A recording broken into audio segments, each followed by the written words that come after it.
Bonjour à tous, merci d'être présents aujourd'hui pour cette session dédiée à la massification de l'action en entreprise pour atteindre les objectifs de réduction des émissions de gaz à effet de serre. Donc j'ai le plaisir aujourd'hui d'être accompagné par trois intervenants qui vont se présenter. Pour ceux qui ne nous connaissent pas encore, je représente le cabinet de conseil iCare by Bearing Point, un cabinet de conseil en transformation environnementale et sociale, donc adossé au cabinet de conseil Bearing Point, avec un ADN fort sur la transformation d'entreprise. Donc l'idée, c'est bien de prolonger le thème d'aujourd'hui et de permettre aux entreprises de passer à l'action. Donc c'est bien ce qu'on incarne. Donc moi, je m'appelle Florent Duval, je suis senior manager. Je m'occupe notamment des solutions en lien avec le changement climatique, également d'une expertise marketing durable au sein d'iCare by Bearing Point. Je vais passer la main à nos intervenants pour se présenter, et puis ensuite, je vous introduirai le thème de la session d'aujourd'hui. Antoine, je te laisse commencer. Donc oui, bonjour, Antoine Puliez. Donc je travaille au WWF France dans la direction du plaidoyer et je m'occupe donc plus particulièrement en fait de la finance durable et des cadres réglementaires. Enchanté. Renaud Bétain, je suis vice-président de l'action climat chez SWIP. Je travaille sur le climat depuis une quinzaine d'années. Je suis passé par la case GERES, une des belles ONG françaises pionnière en matière de finance carbone, 3 ans chez Carbone 4, et aujourd'hui SWIP, qui est un logiciel de pilotage de carbone et de l'ESG. Ça fait tout très très bien. Bonjour, enchanté, Manuel Coeslier, je travaille chez Mirova, qui est un gérant d'actifs 100% dédié à l'investissement responsable, filiale de Natixis Investment Manager. Et je suis responsable des sujets climat et plus largement environnement dans l'équipe de recherche. Donc, j'essaie de faire en sorte de rendre cohérentes les méthodes qu'on utilise pour mesurer l'impact de nos investissements sur le climat et l'environnement. Et ça fait 8 ans que j'essaye de faire ça et c'est l'ensemble de ma carrière. Je ne peux pas en dire autant que Renaud, parce qu'il y a 15 ans, j'avais à peine mon bac. Merci pour ce petit tour de table. Je vais reprendre la main pour pas que ça soit trop gênant. Et en tout cas, merci à tous les trois d'avoir bien voulu accepter de faire cette session avec nous et puis de partager votre expertise avec tout le monde. On est tous convaincus de l'enjeu de massifier et de passer à l'action. Donc merci encore d'intervenir avec nous aujourd'hui.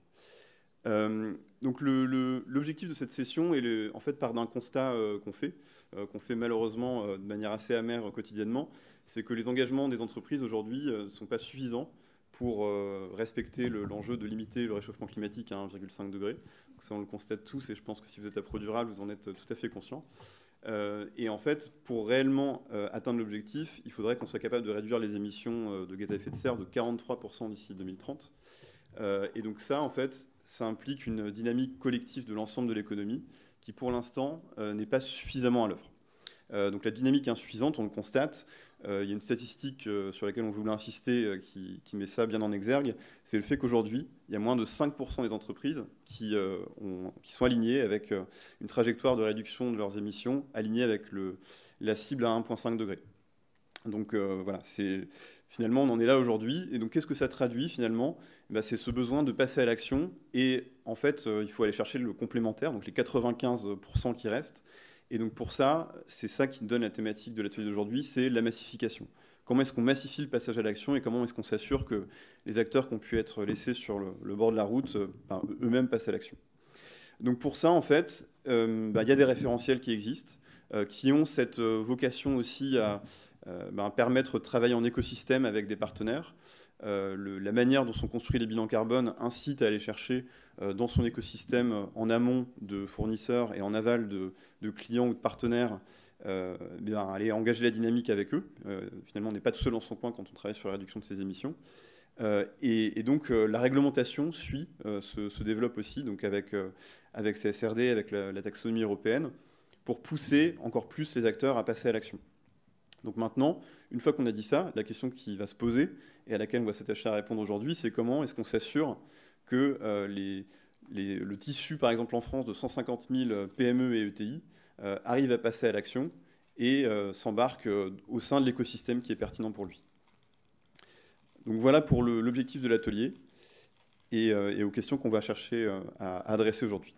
Donc la première intervention, ça sera du WWF, pour nous parler de comment finalement on arrive à indiquer, à tracer ce chemin collectif et à s'engager dedans. La seconde intervention, ça sera celle de Sweep, pour montrer comment on arrive à industrialiser la gouvernance, comment est-ce qu'on arrive à activer l'écosystème de l'entreprise pour embarquer tous les acteurs dans la transition. Et puis le troisième, ça sera finalement sur le thème du nerf de la guerre, puisque la transition écologique aussi a besoin de financement. Donc on aura le plaisir d'avoir l'intervention de Manuel de Mirova.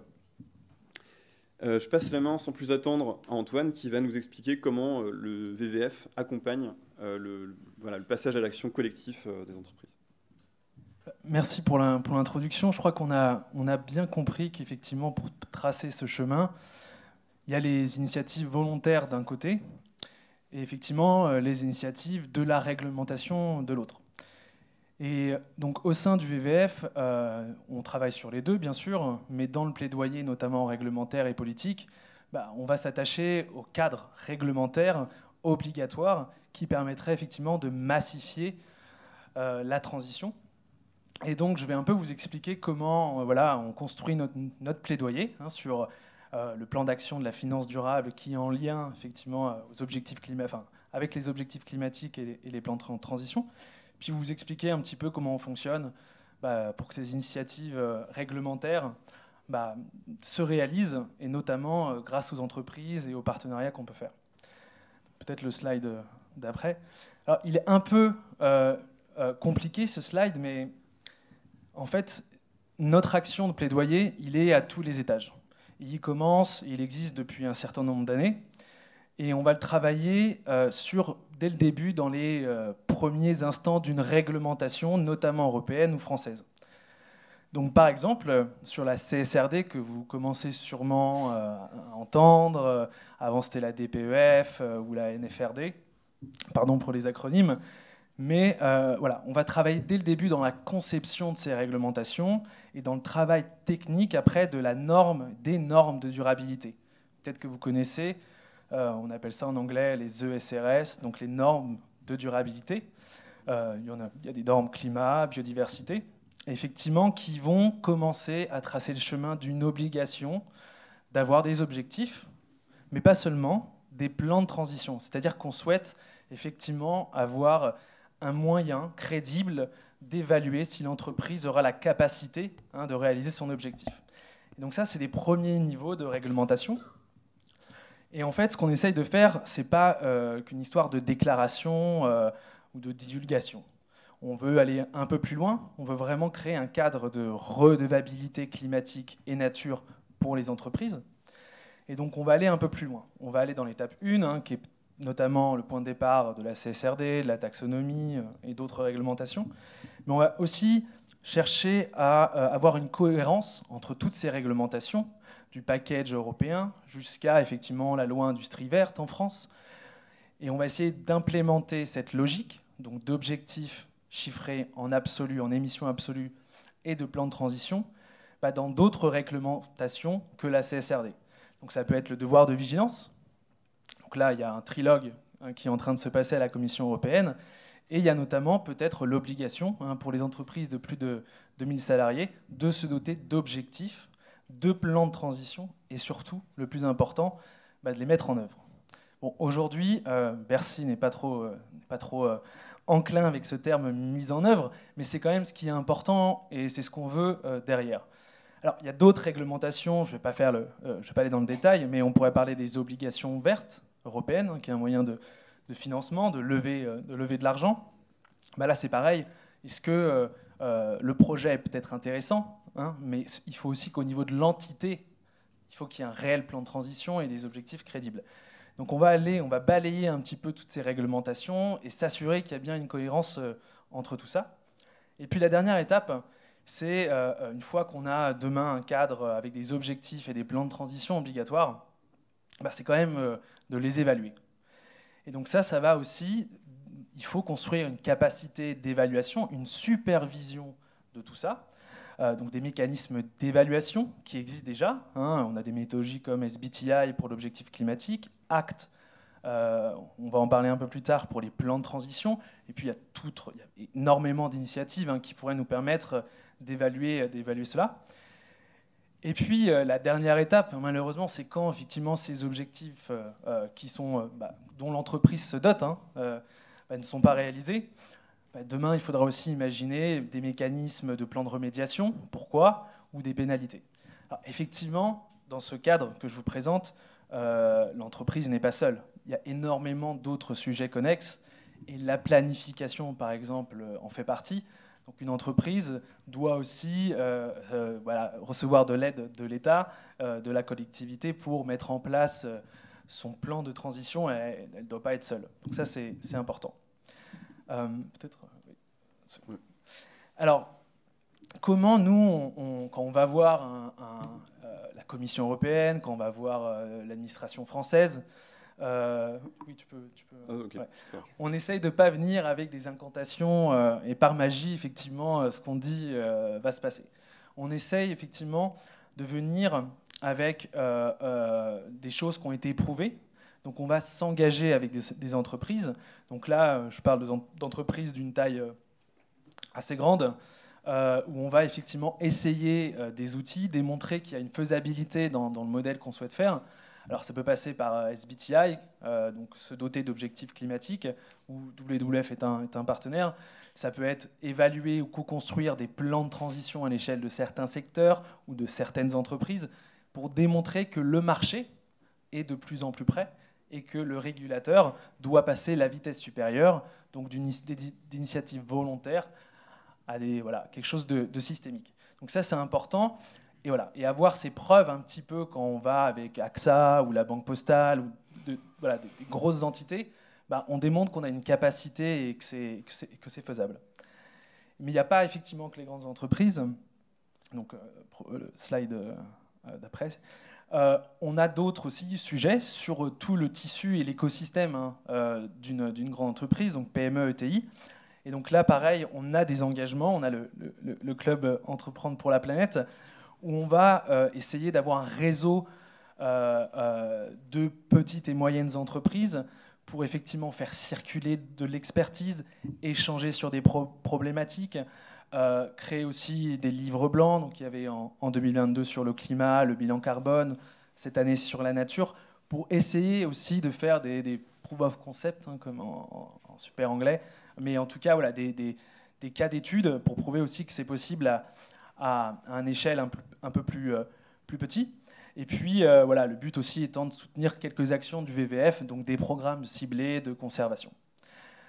Tu peux passer à la slide, s'il te plaît. Voilà. Donc, il y aura plus d'informations, je pense que vous aurez les slides. Et puis, une dernière chose que je souhaitais vous partager, on a lancé une initiative aussi, donc toujours dans l'idée qu'une entreprise de taille intermédiaire ou une petite entreprise se dote d'objectifs climatiques et de plans de transition. Donc avec l'ADEME et iCare, on va essayer, donc on veut accompagner en 2024 une dizaine d'entreprises, justement pour utiliser la démarche Acte pas à pas, qui est une démarche en fait d'introduction au climat et qui va du bilan carbone au plan de transition, à l'objectif, au plan de transition, à la gouvernance, justement créer cette dynamique de redevabilité et de stratégie climatique. Et donc c'est une démarche individuelle. Il y aura effectivement du financement. Donc on cherche aujourd'hui des entreprises et ça va être un démarrage en début 2024. Voilà, merci. Merci Antoine pour le teasing. En tout cas, c'est très bien. J'espère qu'avec cette intervention, vous avez compris finalement que le fait de passer à l'action, c'est aussi un moyen de motiver les pouvoirs publics à aller plus loin. Donc là, on va passer la main à Renaud qui va pouvoir nous expliquer en quoi un acteur comme Sweep peut accélérer une transformation à l'échelle d'un écosystème également. Et avant tout, je voudrais vous dire que la massification de l'action climat n'est pas que masculine,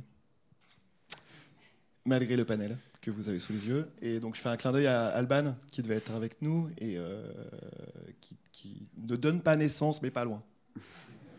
Elle est pas loin. Et on est ravis d'être là quand même. Voilà.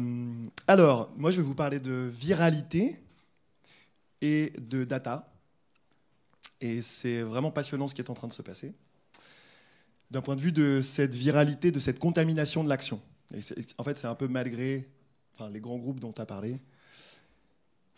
c'est un peu malgré eux, c'est-à-dire qu'ils n'arriveront pas à atteindre les objectifs qu'ils se sont fixés eux-mêmes en activant leur écosystème. C'est-à-dire qu'ils sont obligés de massifier l'action, sinon ça ne marchera pas. Donc il y a un petit côté pied du mur là qui est assez intéressant. Donc il y a deux types de viralité. Il y en a une en interne, je ne vais pas parler de capillarité, vous comprendrez pourquoi. Si vous voulez que je parle de capillarité, je vous invite à rester sur la prochaine conférence. Mais en interne, vous avez la possibilité d'activer, et c'est ce qu'on est en train de voir aujourd'hui, les cadres dirigeants, d'accord, historiques de l'entreprise, donc ceux que vous avez sous les yeux, qui s'occupent du développement durable, de la finance, des achats, de la data, de la communication, et qui en fait jusque-là ne pensaient qu'avec leur, je sais pas comment dire, avec leur cerveau quand même, mais ils ne pensaient que dans leur propre périmètre d'action. Okay, et ce qu'on est en train de voir, je veux bien la slide suivante, c'est qu'ils deviennent des super-héros dont le périmètre évolue. Donc le périmètre de responsabilité, le périmètre d'action, d'accord ? Donc on est en train de dire au CPO, il faut absolument que tu t'occupes de mobiliser tes 17 250 fournisseurs qui sont présents dans une centaine de pays. Ah, d'accord, je n'étais pas au courant. On demande à la finance d'être prêt pour le reporting extra-financier de la CSRD. On va demander à la communication d'éviter le bullshit et le greenwashing. Et donc, il va falloir qu'elle se forme. Et on demande aussi à la direction de réfléchir à l'approche stratégique de ce que représente le climat et de l'intégrer dans chacune des décisions d'un COMEX. Dit autrement, le périmètre de ces cadres-là, dirigeants qui sont plus qu'opérationnels, est en train de s'adapter. Et donc quand on dit le climat est systémique et holistique, tout ce que vous voulez, en fait ça se voit maintenant dans la prise en main de ces enjeux-là dans leur propre périmètre d'action. Okay, Sweep vous permet de faire ça tout simplement en offrant le guidon, si vous voulez, et les tableaux de bord qui vont avec, pour que chacun de ces cadres dirigeants pilote son propre périmètre d'action et soit le plus efficace possible. Il y a une viralité qui est externe, et donc ça c'est la grande histoire du scope 3. Okay, le scope 3 c'est qu'une question de responsabilité partagée. Reste à savoir avec qui on la partage, et donc du coup avec qui on va partager son lit, quoi. Donc je vous ai mis 3 exemples de moteurs de la mobilisation. J'aime bien parler d'engagement collectif et de grappes d'engagement. Donc le premier, c'est les fournisseurs, j'en ai parlé. Donc la catégorie 1 du scope 3 sont les achats de biens et de services. C'est la plupart du temps entre 60 et 80% des émissions.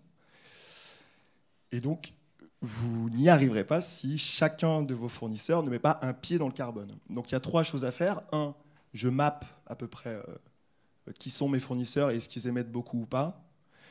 Je peux laisser tranquille les fournisseurs de services. Par contre, si certains font de la chaudronnerie, il va falloir s'en occuper, même s'ils sont 15 dans l'entreprise, parce qu'il y a beaucoup de CO2. 2, j'essaie de collecter cette donnée en sortant, si possible, du monétaire et en essayant de bien compter ce qui compte vraiment, c'est-à-dire en s'appuyant sur du physique. Et 3, qui est vraiment le grand objectif, les engager, quoi.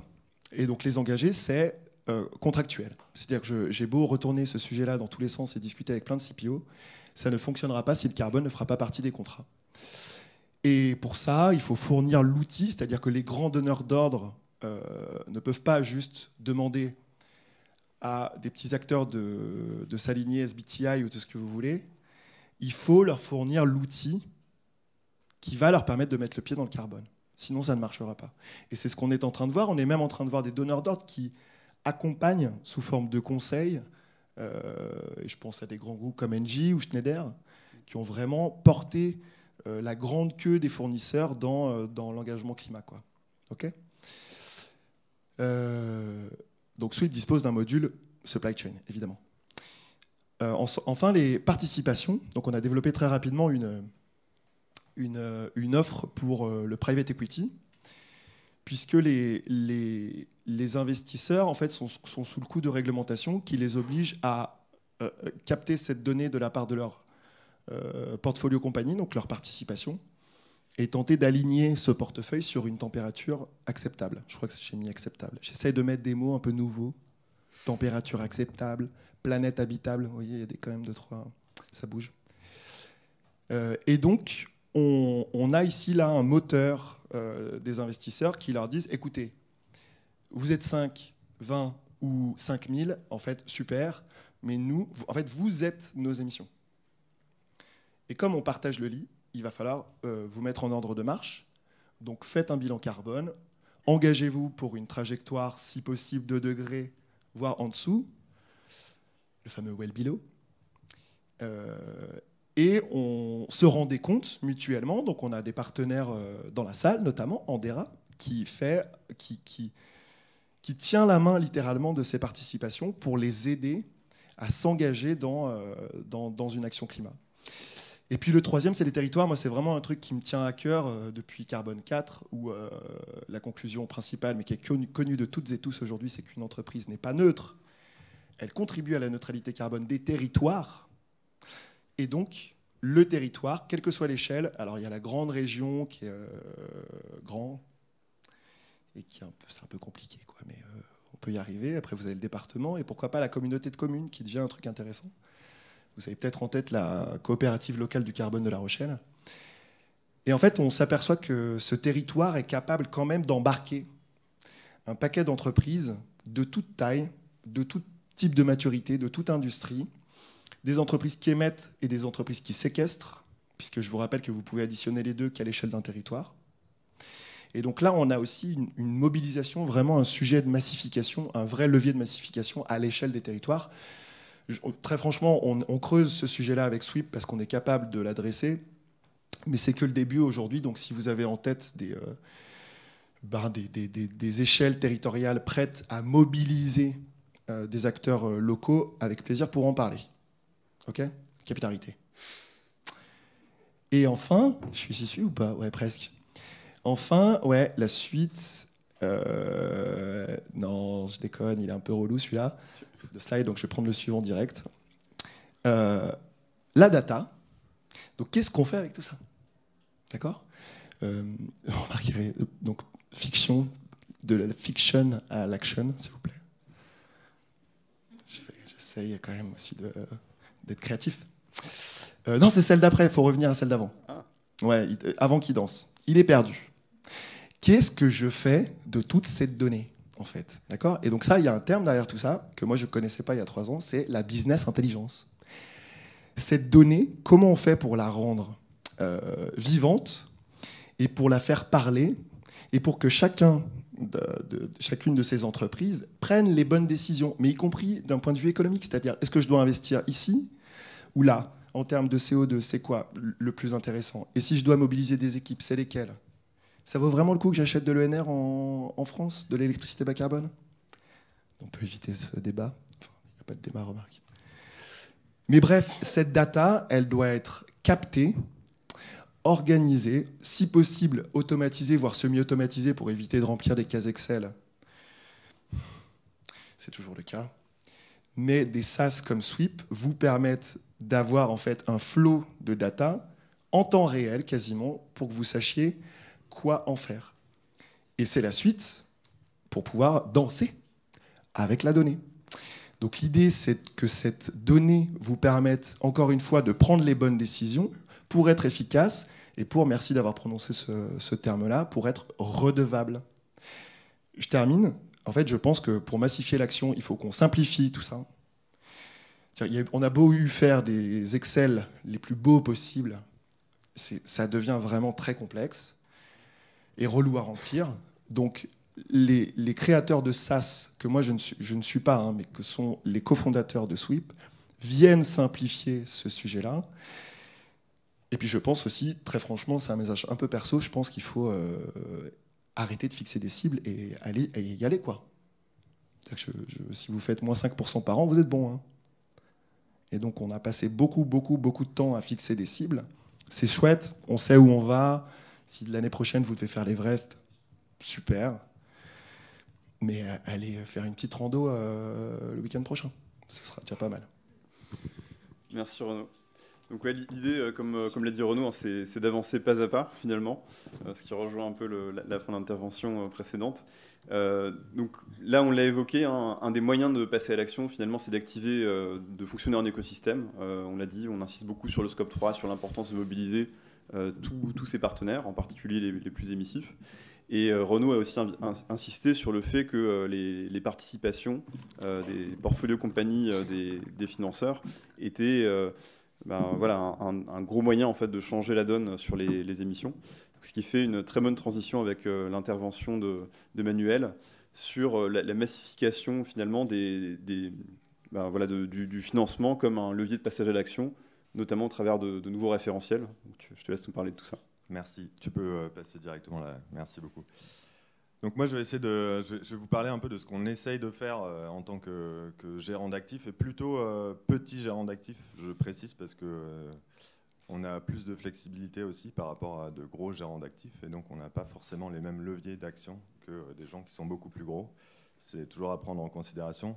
Ce que disait Renaud tout à l'heure sur l'économie, enfin les entreprises de l'économie réelle, comme on l'appelle parfois, qui ont 60 à 80% de leurs émissions qui sont liées à la catégorie 1 du scope 3. Pour le secteur financier, c'est la catégorie 15 qui représente 95% de nos émissions. Donc on s'intéresse aux émissions de nos bureaux, on essaie de ne pas avoir de gobelets en plastique, etc. Mais le principal de nos impacts, c'est quand même ce qu'on fait, c'est notre activité. Et donc notre activité, c'est de l'activité de financement ou d'investissement, pour compte de tiers en l'occurrence, puisqu'on est un gérant d'actifs. Et donc la question qu'on se pose en tant que gérant d'actifs, c'est comment construire des stratégies d'investissement qui contribuent à une neutralité climatique globale. Il y a plusieurs mots qui sont assez importants là-dedans, notamment le mot de contribution qui a déjà été utilisé.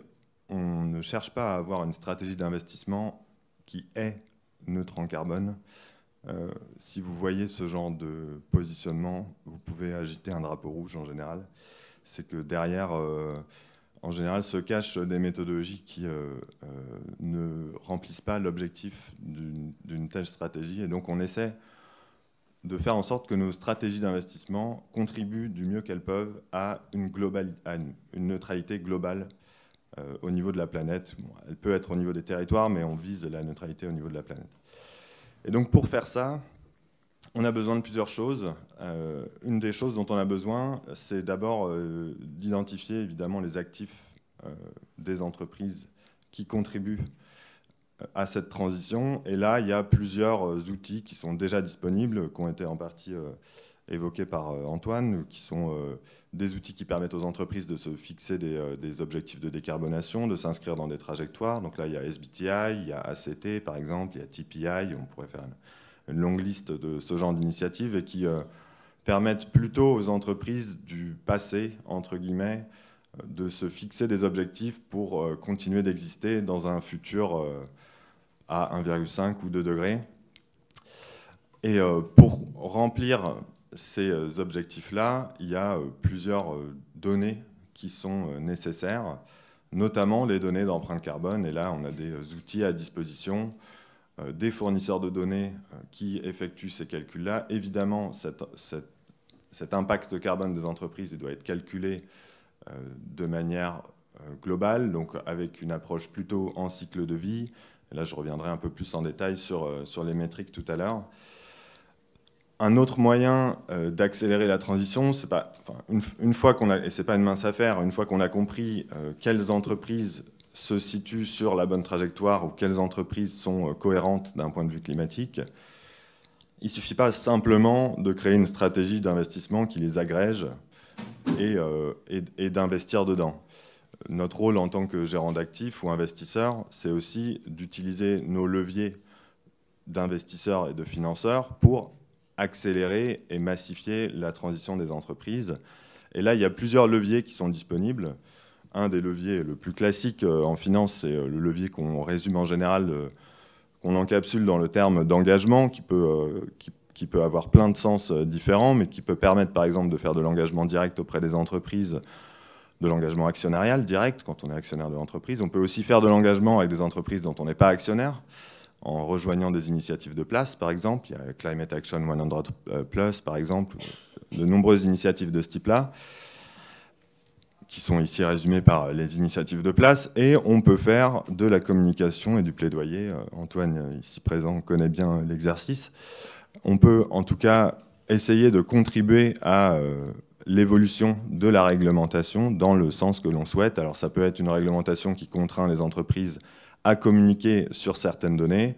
Ça peut être une réglementation directement au niveau des produits financiers ou pour les investisseurs qui les oblige à communiquer ou à faire un exercice de compréhension ou de calcul de leurs impacts sur le climat, par exemple. Et si on mixe tout ça de manière à peu près cohérente, on peut espérer que nos stratégies d'investissement soient adéquates du point de vue de la transition énergétique et du changement climatique. Donc c'est pas forcément une mince affaire.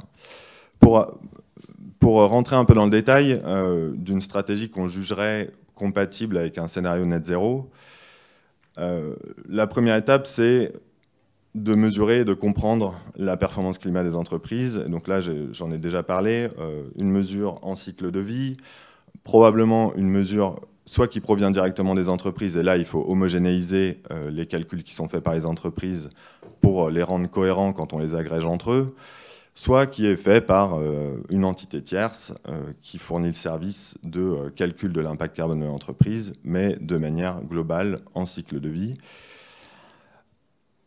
On voit ici un mot qui apparaît, les émissions évitées. Le sens de cette métrique-là, c'est d'avoir une mesure de l'impact positif des entreprises. Donc quand on regarde uniquement les émissions induites ou l'empreinte carbone des entreprises, on a une mesure de son impact négatif sur la planète. On n'a pas forcément une mesure de sa capacité à décarboner l'économie via ses produits et ses services, par exemple, mesure qui pourrait être faite grâce aux émissions évitées, par exemple, et je reviendrai un peu plus en détail là-dessus.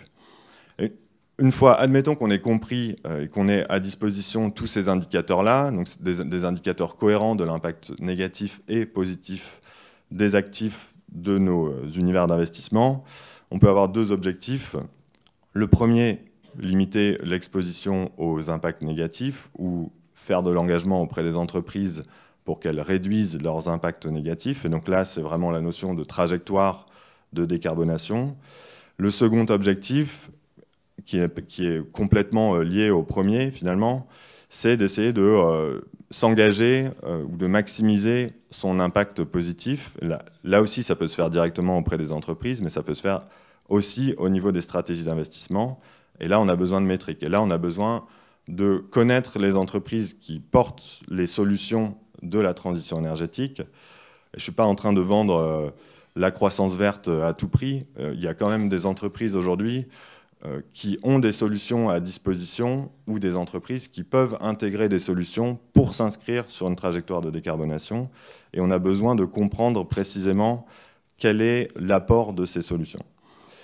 Et pour faire tout ça, on peut soit le faire directement auprès des entreprises, donc faire de l'engagement actionnarial par exemple, ou soit le faire au niveau des stratégies d'investissement avec des objectifs qui sont fixés, qui sont clairement communiqués, pour que à la fois nos investisseurs et les entreprises qui sont présentes dans nos univers d'investissement comprennent les raisons d'un investissement ou non, ou d'un désinvestissement, ou d'un désinvestissement partiel d'une entreprise sur certains paramètres qui sont liés à sa performance climatique. On peut passer à la slide suivante. Et là, j'aimerais vous parler d'une initiative qu'on a lancée avec plusieurs autres institutions financières et qui, justement, illustre aussi le rôle que les institutions financières peuvent jouer pour massifier la transition. On n'a pas un rôle passif, finalement, puisqu'on est présent auprès des entreprises. On a aussi de l'expertise sur les sujets extra-financiers, comme chez Mirova, par exemple. Et on a aussi des moyens pour permettre le développement de certaines méthodologies. Et là, en l'occurrence, ce dont j'aimerais vous parler, c'est une initiative qu'on a lancée il y a quelques mois sur le développement d'une base de données globale de facteurs d'évitement. Donc, pour ceux qui font un peu d'analyse carbone, c'est le pendant des facteurs d'émission, mais côté émissions évitées, donc avec considération d'un scénario de référence, considération des chaînes de valeur, des solutions, etc. Et en fait, sur la base du constat que les émissions évitées aujourd'hui suscitent plus de scepticisme qu'autre chose dans le marché parce qu'elles sont calculées selon des méthodologies qui sont très variables, avec des communications qui sont parfois un peu fallacieuses, on a pris la décision de faire cet appel au marché, de s'associer avec un certain nombre d'autres institutions financières. Donc il y a Robeco qui est notre partenaire principal, il y a Impax, AXA IM, etc. Je ne vais pas tous les citer, mais beaucoup d'institutions financières qui sont ambitieuses, qui se veulent ambitieuses sur les sujets climatiques. Et ce qu'on va dire au marché, c'est qu'on a besoin d'une telle base de données qui soit rendue accessible le plus globalement possible aux fournisseurs de données, aux investisseurs, aux entreprises directement, qui soit complètement transparente, auditable et qui permettent un calcul harmonisé et standardisé des émissions évitées sur les solutions climat qui sont présentes dans le marché. Donc l'initiative est en cours, on va continuer de communiquer dessus dans les semaines à venir. Si jamais ça vous intéresse, je vous invite à prendre contact directement, mais ça illustre, ce que je voulais présenter, c'est que ça illustre aussi le rôle que peuvent jouer les institutions financières pour pousser des indicateurs qui permettent cette transition au niveau global. Merci beaucoup. Merci Manuel pour cette dernière intervention. Donc, voilà, je pense qu'on a bien respecté le fil rouge d'aujourd'hui avec trois finalement dynamiques et trois leviers pour agir en fait dans un mode de fonctionnement de massification. Donc pour récapituler, un chemin collectif et notamment cette idée d'écosystème d'entreprise animée par le VVF. Sweep, un outil qui permet d'activer son écosystème en industrialisant la transformation, en activant la transformation digitale pour embarquer les parties prenantes. Et puis Mirova, finalement, à la fois engager les participations, mais aussi pousser le secteur de la finance à se transformer. Donc finalement, on voit à quel point on peut mobiliser les acteurs en écosystème pour arriver à ça. Donc maintenant, la question qui vous reste à vous poser, finalement, c'est de voir comment vous-même, vous pouvez agir en écosystème, soit en tant que leader, soit en tant que participant, qu'intervenant dans un écosystème donné. Et puis, comme le disait Renaud, comment vous pouvez faire le prochain pas, finalement, pour accélérer, aller vers la transition. Puisque aujourd'hui, même si on n'est pas sur une tendance de respect de cet ordre de 1,5 degré, il suffirait encore de quelques pourcents d'amélioration par an pour rentrer dans les clous, finalement. Donc on vous encourage à le faire, à travailler en écosystème et autant que possible à être acteur de la transition. C'est la fin d'intervention. Je vous laisse poser vos questions. Merci beaucoup.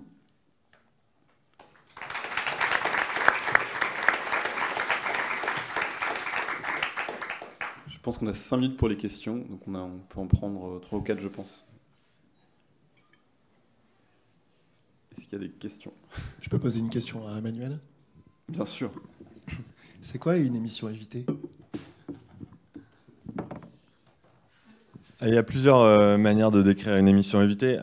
En une phrase, c'est l'émission qui aurait eu lieu sans les efforts qu'on aurait déployés pour qu'elle n'ait pas lieu. Donc ça c'est en une phrase. Oui, mais c'est quand même une phrase, il n'y a pas de point.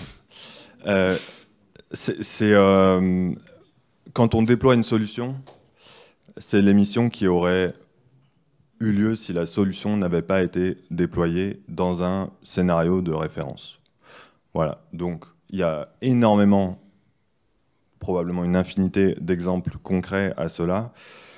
Mais concrètement, quand vous installez un panneau solaire en Afrique sur un réseau local, par exemple, et qu'à la place aurait été utilisé un générateur diesel, par exemple, et que vous avez poussé pour l'intégration de cette solution et que le scénario de référence aurait été que les générateurs diesel, puisqu'ils n'étaient pas en fin de vie, auraient continué à être utilisés, vous allez regarder les émissions du générateur diesel, vous allez regarder les émissions du panneau solaire parce qu'elles ne sont pas nulles. Il a fallu construire le panneau solaire. Vous allez comparer les deux pour une utilisation équivalente, c'est-à-dire 1 kWh produit localement. Et la différence entre les deux, ce sera votre quantité d'émissions évitées. Je pense que c'est une très bonne réponse. Oui, une question. Est-ce que vous pouvez prendre un micro ou... Allez-y.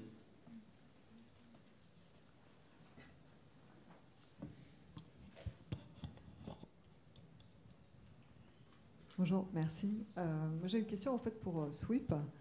Comment, enfin, qui finance, par exemple, si on prend le cas des fournisseurs, finalement, c'est Engie qui va payer pour mettre en place les systèmes de Sweep chez toutes ces PME, ETI qui effectivement n'ont pas les moyens forcément de collecter de la donnée, de faire... voilà, je trouve que c'est assez intéressant. Et pareil sur les territoires. Alors là, je sais que c'est une offre qui est moins développée peut-être, donc vous êtes moins avancé. Mais de façon générale, effectivement, au-delà d'ailleurs que du paiement, comment ça s'inscrit aussi dans d'autres systèmes de reporting qui peuvent déjà exister, sous lesquels les petites entreprises peuvent déjà crouler. Comment ça s'intègre avec d'autres récoltes d'informations? Alors sur le premier point, il faudrait que je sois un sales pour vous répondre. Mais comme j'ai une petite fibre commerciale, je peux vous faire une réponse. Ça dépend. Si Engie veut payer pour ses fournisseurs, super. Tant qu'ils payent. En revanche, je pense qu'on perd beaucoup l'idée de la valeur, quoi. C'est-à-dire que ce que vous ne payez pas, finalement, vous n'y accordez que très peu de valeur. Donc on est plutôt dans l'idée de trouver un schéma de financement qui soit un peu partagé, avec des discounts, pour faciliter vraiment cet engagement collectif en disant « Ok, moi, Engie, j'ai screené tout le marché, je pense que Sweep est la meilleure solution. Et voilà, je te la pousse. Et en plus, si tu y vas, tu auras un discount. On fonctionne un peu comme ça avec le private equity déjà aujourd'hui. Mais il faut nous payer, quoi, hein, dans tous les cas. Et s'il y a de la data qui existe, eh ben c'est super. En fait, toute forme de données existantes est vraiment... On critique beaucoup l'approche monétaire, donc je ne sais pas si c'est clair pour tout le monde, mais si vous dépensez des euros et que vous mettez des facteurs d'émission en face, vous avez du CO2 avec un niveau d'incertitude extraordinaire. Et en cas d'inflation, vos émissions augmentent, ce qui est quand même dommage, surtout si vous faites des efforts, donc on voit bien les limites. Donc on essaye de passer à de la donnée physique d'activité. Et là, si la donnée est disponible, franchement, quelle qu'elle soit, nous, on vient la capter.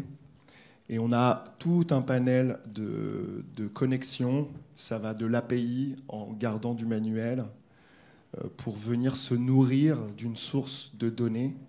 Et on essaye de là. Il n'y a pas de full automatisation, en fait. Hein.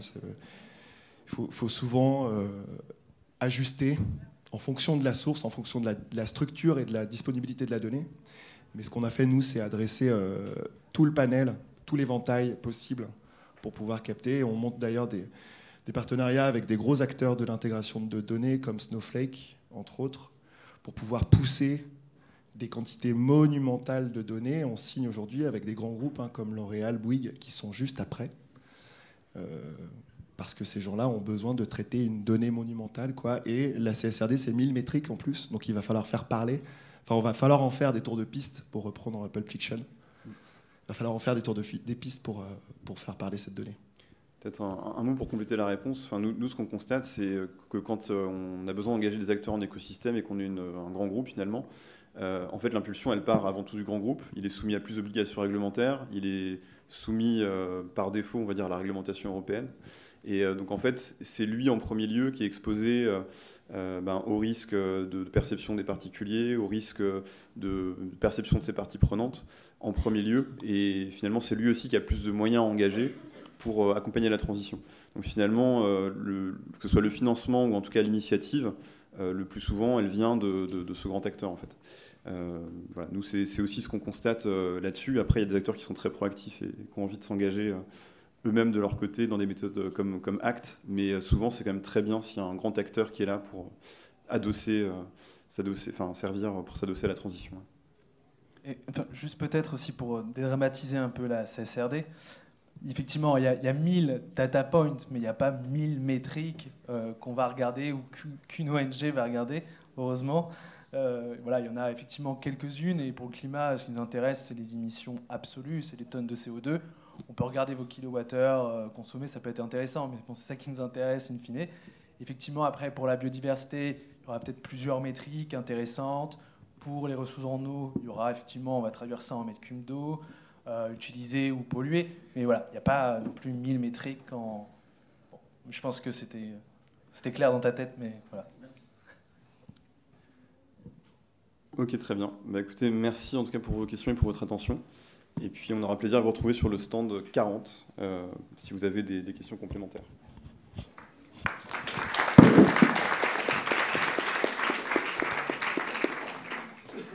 Donc c'est bien le stand 40 et pas PUCS comme indiqué sur le slide. Bien sûr. Alors je crois que l'enregistrement va être disponible en ligne. Mais bon, il n'y a pas de souci, ne vous inquiétez pas. C'est celle-ci? Non, c'est après. Ah. Non, c'est avant. Hier, elle a parlé en premier. C'était. Celle du VV, enfin. VVF, Ouais. oui. Je crois que c'est celle du VVF. Il y a ça, il y a ça. Non, mais c'est à la fin. Voilà, c'est ça. Plus d'informations. Ah, pardon, c'est celle-ci, ok. Ouais. Je vous la prends et puis merci. Avec plaisir. Merci madame, bonne journée.